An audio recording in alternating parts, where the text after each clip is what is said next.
भगवत गीता की कहानी। एक बार गांव में एक बूढ़ा अपने पोते के साथ रहता था। बूढ़ा रोज सुबह जल्दी उठकर भगवत गीता पढ़ने के लिए मेज पर बैठ जाता था। उनका पोता दादाजी का प्रशंसा करता था और अपने दादाजी जैसा बनना चाहता था।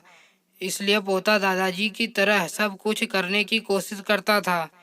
एक दिन पोता अपने दादाजी के पास गया और कहा, दादाजी, मैं आपकी तरह रोज मेज पर बैठकर भगवत गीता पढ़ता हूँ, लेकिन मैं इसे ज़्यादातर समझ नहीं पाता हूँ और जो कुछ भी मैं समझ पाता हूँ, किताबें बंद करने के साथ साथ मैं उसे भूल जाता हूँ। अगर मैं जो पढ़ता हूँ उसे भूल जाता हूँ, तो भगवत गीता पढ़ने से मुझे क्या लाभ होता है? तब दादाजी एक कोयले की टोकरी हाथ में पकड़े हुए थे। वह पोते की तरफ देखा और उसे कोयले की टोकरी देते हुए कहा, नदी पर जाओ और मेरे लिए एक टोकरी पानी लेकर आओ।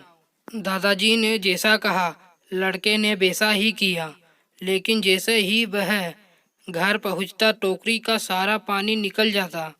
दादाजी ने मुस्कुराते हुए कहा, वापस पानी लेने के लिए नदी में जाओ और फिर से कोशिश करो, लेकिन इस बार थोड़ा तेज दौड़ने की कोशिश करना। लड़का मान गया और इस बार नदी से पानी लेकर जल्दी घर पहुंचने के लिए तेज भागा।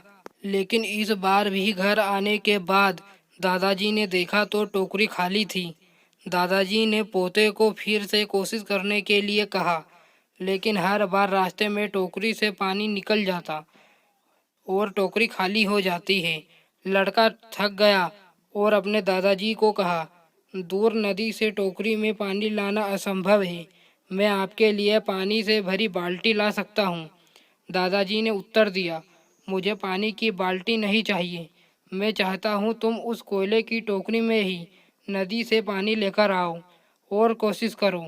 लड़का जानता था कि यह असंभव है, लेकिन उसने अपने दादाजी के बात मानी और फिर से कोशिश की।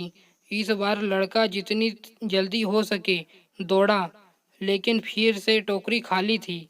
लड़का थक गया और उसने अपने दादाजी को कहा, दादाजी, इस टोकरी से नदी में से पानी लाना हमारे लिए असंभव है। दादाजी ने उत्तर दिया, तुमको लगता है कि यह असंभव है, लेकिन जरा टोकरी को देखो।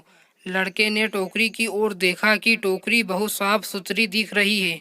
उसने देखा टोकरी से कोयले के सारे दाग हट गए हैं। अब कोयले की टोकरी अंदर और बाहर साफ हो गई थी। दादाजी ने कहा, तुमने देखा कि टोकरी अब सारे दाग मुक्त हो गई। जब आप भगवत गीता पढ़ते हैं तो ऐसा ही होता है।